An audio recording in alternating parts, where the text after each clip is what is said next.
aclarar, ¿sí? Es cierto, los docentes fallecidos en Chubut fallecieron en un accidente.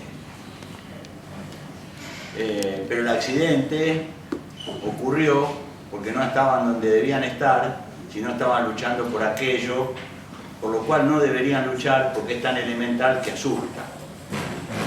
Entonces, un accidente es un accidente, pero depende de dónde te encuentras y haciendo qué cosas, la dimensión de accidente empieza a acercarse a otra dimensión distinta. No diré que es un crimen, pero se le parece bastante. Así que eso queríamos decir. Por supuesto que acompañamos todas las luchas docentes. De hecho, yo les comentaba que yo personalmente mañana tenía que dar otra charla diferente en profesorado en el conurbano, en Morón. Y bueno, afortunadamente o desafortunadamente, uno no sabe muy bien. Afortunadamente, porque los compañeros decidieron adherir al llamado a la huelga, la charla no se hace. Yo no hubiese ido de todas maneras, pero no hizo falta semejante cosa. Desafortunadamente, porque pareciera que vivimos de tragedia en tragedia. Bueno, eso, nada más que eso. Julián es Julián, pero además de ser Julián, de ser un educador, como están en formación algunos de ustedes y otros ya lo son, es compañero de trabajo mío, y yo soy compañero de trabajo de él. Compartimos el espacio de la Cátedra Política Educativa en la Universidad Nacional de Loma de Zamora. Y, digamos, la charla va a tener tres momentos. Hay un primer momento de desarrollo y planteo de los temas. Hay un segundo momento en el cual Julián va a abordar la cuestión de la memoria. Y un tercer momento que vamos a hablar sobre la narrativa del mal. Obviamente, como el banner o el posteo lo indica, en el cual el posteo hay un problema del cartel, porque Julián aparece en una foto más grande que yo, pero eso después lo vamos a resolver con el profesor Bravo, con los honorarios, con el caché. Vamos a discutir el caché. No elegimos abordar un tema recreativo. El tema del genocidio, el tema de la narrativa del mal, el tema de la construcción de la memoria, no son temas festivos, son temas indispensables. Digo esto porque algo yo anticipé o comenté en la charla anterior, pero no tienen por qué acordarse de eso. Hay como una construcción de sentido en un segmento de nuestra sociedad respecto de eso que se denomina genéricamente buenas ondas y malas ondas. Bueno, allá cada uno con las ondas, cada uno que se peine como quiera, pero no se trata de eso en esta charla. Se trata de hacer algunas reflexiones y ofrecerle a ustedes algunas reflexiones en torno a ciertos actos de crueldad que nos caracterizan, para poder hacernos preguntas a nosotros mismos, para interrogar el entorno que nos rodea, para interrogar la sociedad, para interrogar el tiempo. Ustedes han elegido nada más ni nada menos que una carrera docente, los colegas que están ya la han elegido, y ustedes la han elegido en términos de que en breve, espero, todos la ejercitarán. En esta carrera uno interviene en la vida de otro. Interviene. No nos adjudiquemos la palabra formadores porque es un poco pretenciosa, pero sí intervenimos en la vida de otro. E intervenimos con lo que hemos pensado, e intervenimos con lo que reflexionamos, intervenimos con lo que sabemos, pero también intervenimos con nuestras dudas, con nuestras posturas éticas, con estas cuestiones. Bueno, nosotros lo que queremos es que al finalizar esta charla se lleven una moneda más en el bolsillo, algo más para pensar, algo más para conversar, algo más para leer, algo más para... Ojalá que ocurra eso. Si ocurre eso, maravilloso. La idea es hacer una exposición, contarles algunas cosas, proponerles otras cosas y que después lo más rico sea que empecemos a dialogar, que intercambiemos, que ustedes pregunten o digan. Así que vamos a tratar de no extendernos demasiado. Empezó a hacer calor.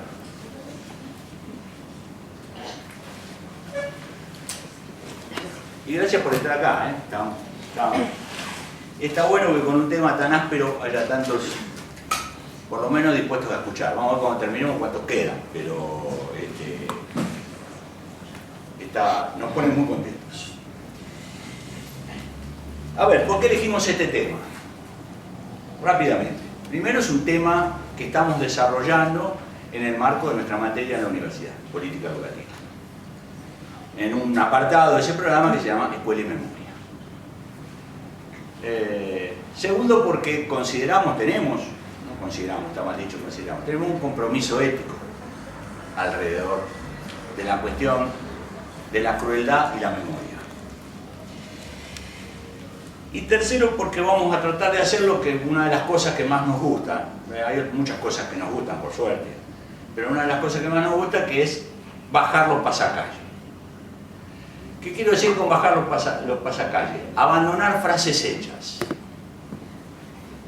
Abandonar frases hechas que a veces llevan la presunción de ser una categoría de análisis. Y muchas veces son solo una frase, más impactante, menos impactante, más convocante, menos convocante, pero que no ofrece cuestiones para pensar, porque lo que busca es impactar, no que uno elabore una reflexión. Y está bien que busque impactar, busque impactar.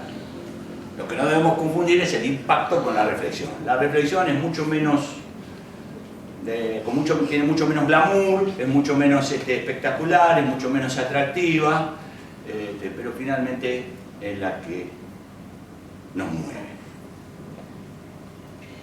Vamos a tomar 4 ejes. El primer eje es historia, memoria, narración y moral. Reitero, historia, memoria, narración y moral. Todo esto visto desde la lógica de la escolaridad. No solo desde ella, pero poniendo el acento ahí porque es el ámbito, es nuestra pecera, es el lugar donde nos movemos la escolaridad. Esto es una escuela. Aunque los profesorados sea otro nivel de la educación, está atado a las lógicas de la escolaridad. Más menos, por supuesto que más menos, pero está atado a las lógicas de la escolaridad. Y las lógicas de la escolaridad no son cualquier lógica. Es una lógica específica, tiene destinos específicos, tiene beneficios específicos, tiene taras específicas. Por lo tanto, ahí nos queremos detener nosotros. Conrad. Hay un señor, que ahora Julián va a poner en pantalla, arranco, que se llamó Joseph Conrad. Joseph Conrad era un escritor inglés y escribió ahí tienen la imagen de él, escribió un libro muy conocido para los que apreciamos la literatura, por ahí no tan popular, digamos, que se llama El corazón en las tinieblas, o la traducción es El corazón en las tinieblas. Conrad era un gran escritor, que es un relato de un personaje en el corazón del África belga, donde un genocida, un famoso genocida llamado Leopoldo II, rey de Bélgica en ese entonces, desarrolló una de las más impresionantes matanzas de la modernidad dentro de lo que en ese entonces se llamaba el Congo belga. Conrad desarrolla una novela en la cual se basa una película. Ahora vamos a la imagen. Que por ahí, ustedes a Conrad no lo conocen, pero la película probablemente sí, Apocalipsis Now. Apocalipsis Now está basada, si bien no es literalmente, está basada en la novela de Conrad, El corazón en las tinieblas. Incluso uno de los personajes principales, el coronel Kurtz, interpretado por Marlon Brando, es, digamos, la película ofrece el mismo nombre que Conrad ofrece a su personaje principal en su novela, el coronel Kurtz. Los que vieron la película y los que no la vieron, yo les sugiero firmemente que en algún momento lo hagan, porque es una estupenda obra de arte. Es una película sobre el horror. Kurtz encabeza el horror que vive y el horror que provoca. La novela finaliza con esas dos palabras, el horror, cuando el protagonista muere. En la película la cosa continúa un poco más, pero este discurso en boca del actor Marlon Brando aparece claramente antes de morir asesinado por el otro protagonista, que es Martin Sheen. Ahora bien, ¿cuál es la idea? ¿Por qué empezar de aquí? Porque de eso se trata lo que nosotros queremos hablar ahora, del horror. El horror y la crueldad en la historia humana no son datos aleatorios, no son datos coyunturales, no son cuestiones accidentales. Y en general forman parte de una estructura que nosotros desarrollamos como seres humanos, bastante cotidiana, pero que curiosamente tendemos a negar. Uno de esos formatos es el formato de genocidio. En 1932, ponelo a don Albert. En 1932, Einstein, que les debe sonar a todos, aunque no sepan qué escribió, ¿sí? Yo no entiendo lo que escribió Einstein, pero sé quién es Einstein, así que calculo que todos más o menos estamos igual, salvo los que estudian, los que saben física. Teoría de la relatividad. Teoría de la relatividad, pero hasta ahí llegamos. Los que no sabemos física llegamos hasta ahí, decimos teoría de la relatividad, explíquemela, se me hace tarde, ya vengo, son dos trenes que se cruzan. Einstein, además de una trayectoria con algunas altibajos, como tenemos todos en la vida, todos tenemos un muerto en el ropero, todos. Einstein también, pero parte de sus inquietudes era parte de estas cuestiones que lo inquietaban, era el costado salvaje de la humanidad. Y en 1932 tiene un intercambio epistolar, para los más jovencitos le aviso, epistolar quiere decir cartas, porque ya es un término obsoleto, con Sigmund Freud. Y tiene un intercambio intenso acerca de qué hacer, en palabras de Einstein, con el salvajismo humano. Y Freud, que para mí es uno de los grandes genios de los últimos 20 siglos, vamos a decir en términos redondos, manifiesta su pesimismo. Freud, como sabrán todos, habrán visto mejor o peor esto, pero dice que la pulsión tanática en la historia de la humanidad es predominante sobre la pulsión erótica, que es la pulsión de vida. La pulsión de muerte o de destrucción es la pulsión tanática. Y que él, lo dice además en un libro que se llama El porvenir de una ilusión, es pesimista en torno a la posibilidad de que los seres humanos logremos como especie, no como sujetos individuales, sino como especie, hacer predominar lo erótico sobre lo tanático. Pero cree que bajo ciertas condiciones tal vez podamos domar el dragón. Aunque en términos de Einstein manifiesta su pesimismo y cree que, estamos hablando de 1932, cree que las matanzas, la crueldad, la muerte a gran escala se va a seguir produciendo.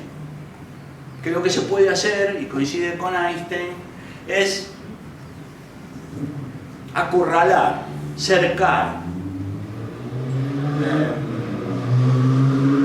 neutralizar parcialmente esa pulsión.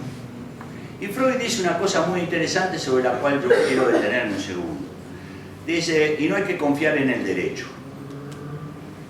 Dice, porque el derecho también puede ser violento. Lo que hay que construir es algo más que el derecho, que son formas de convivencia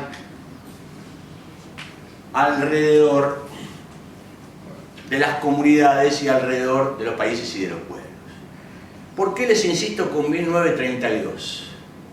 En 1933 el nazismo, por elecciones, asumía el poder político en Alemania. Estábamos en las puertas de lo que sería el genocidio prototípico en la historia de la modernidad, al menos, lo que se conoce como el Holocausto, ¿sí? La muerte de millones de personas, algunos grupos identificados con condiciones diferentes, gitanos, homosexuales, enfermos, judíos y la mayoría judíos, el pueblo judío, exactamente. Aparece un señor,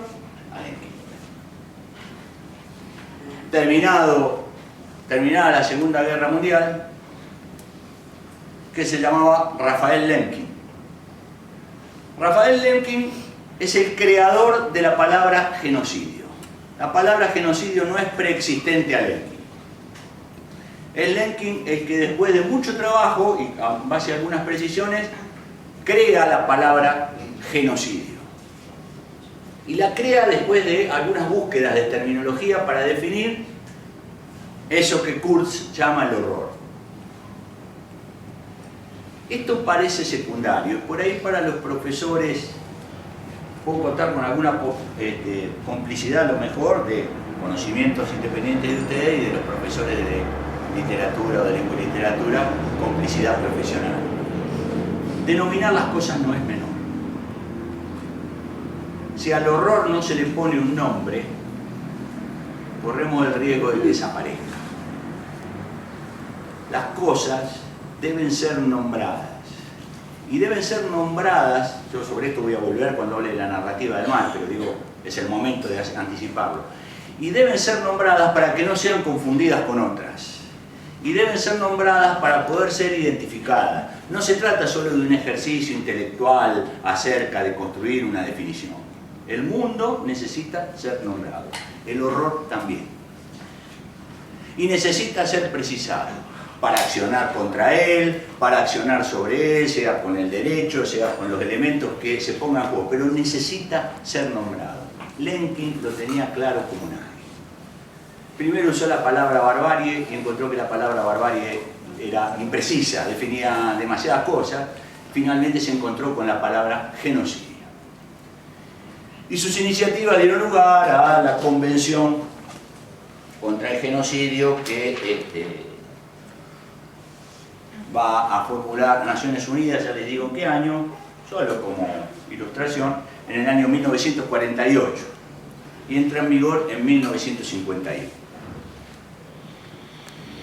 El Holocausto, o el exterminio prioritariamente del pueblo judío, el intento de exterminio del pueblo judío, es, como yo les decía, el prototipo del genocidio.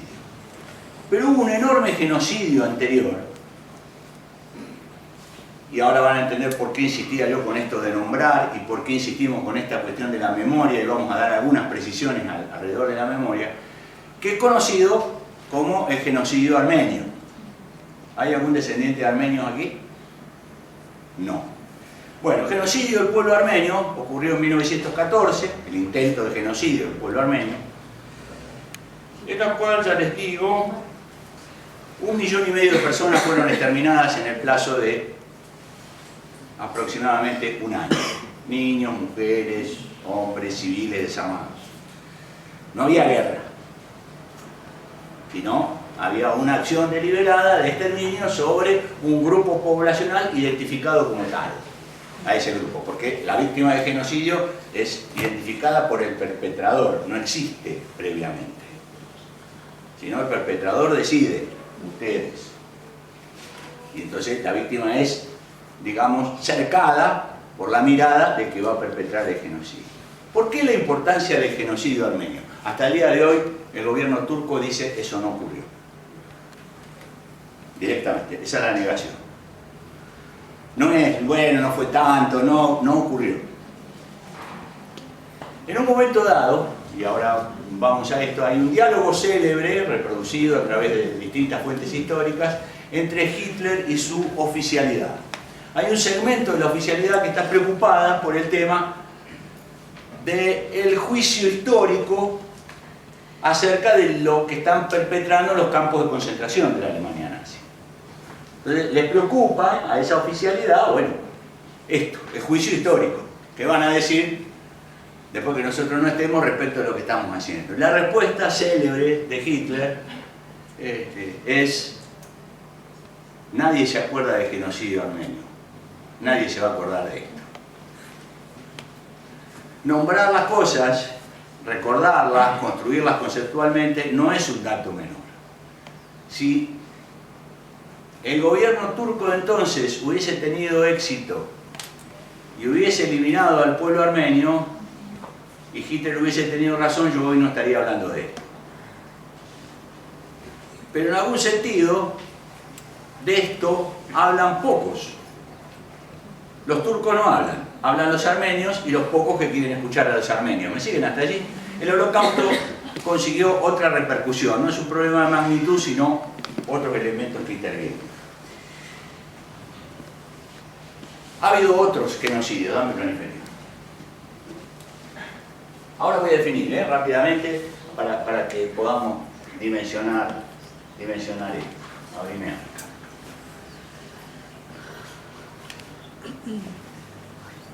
Aquí chiquitito, muy chiquitito, si lo pueden ver en el fondo en un puntito azul, hago con la sombra, ahí, ¿sí? En este segmento cerca del Cuerno de África, ¿sí? Hay un país precioso, muy pequeño, pero es precioso, tiene una belleza muy particular desde el punto de vista de la geografía, que se llama Ruanda. En Ruanda, una de los dos pueblos más importantes, Ruanda estaba formado por dos pueblos muy importantes, uno los Tutsis y otros los Hutus, enfrentados por una rivalidad histórica, con un predominio histórico de los Tutsis. En algún momento se creó algunas cuestiones que les voy a señalar ahora, y los Hutus salieron a exterminar a los Tutsis. La masacre en Ruanda fue en 1994, el 75% de la población Tutsi fue exterminada. ¿Sí? Alrededor de 1.800.000 personas, en menos de un año. Mientras que el resto del mundo miraba. Una ex colonia francesa. Los franceses van a intervenir cuando mueren 10 soldados franceses. Entonces allí resuelven intervenir para intentar frenar el conflicto. Cerca de Ruanda, al sur de Ruanda, hay otro país muy pequeñito que se llama Burundi. Y al lado de Burundi, ¿sí?, hay una zona que se llama Darfur. Darfur es una región en la cual está ocurriendo un genocidio. Hay 3 millones de desplazados y 1.700.000 personas que han sido asesinadas por un conflicto que existe allí adentro, donde por supuesto el telón de fondo es el petróleo. ¿Sí? 2,5 millones de personas, casi 3 millones de personas. Vamos al Asia. Solo algunos ejemplos, nada más.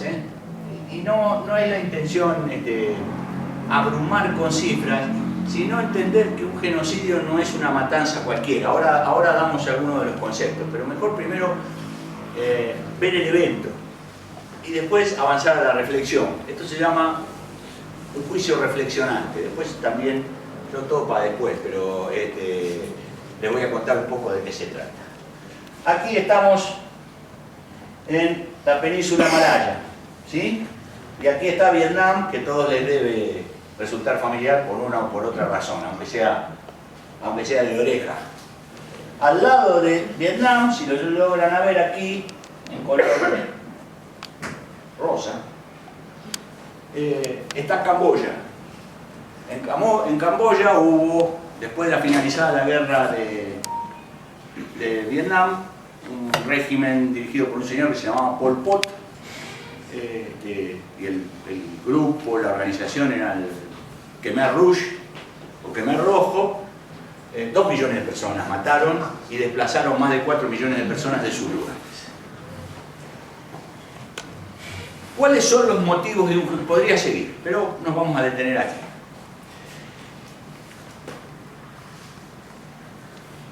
Vamos a nuestra tierra, antes de continuar. La conquista del desierto constituye, lo que se denominó conquista del desierto, constituye otro prototipo de genocidio. En función de las definiciones que yo les voy a dar de genocidio ahora.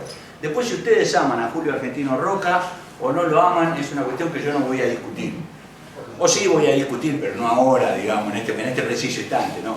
No intervengo con esa lógica, pero sí plantear por qué es un genocidio. ¿Sí? Y ahora van a ver que no se trata de opinión en el sentido vulgar de la cuestión, se trata de tomar una serie de variables, analizar y decir, un genocidio se define por esto y por esto. Por lo tanto, este fenómeno, ¿entra o no entra aquí? ¿Sí? Después, lo demás, si está bien, si está mal, eso corresponde a la dimensión ética de cada uno de ustedes y al interés de cada uno de ustedes. Por ahí a ustedes no les interesa, o a alguno de ustedes no les interesa esto. Nadie está a salvo de ser víctima de un genocidio mañana.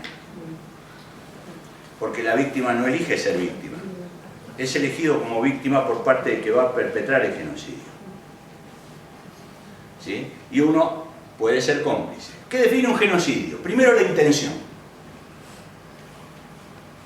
No la realización, sino la primera condición es la intención. Debe haber la intención de un grupo de exterminar a otro. Pero el genocidio no es solo el exterminio físico. El exterminio físico puede ser una parte.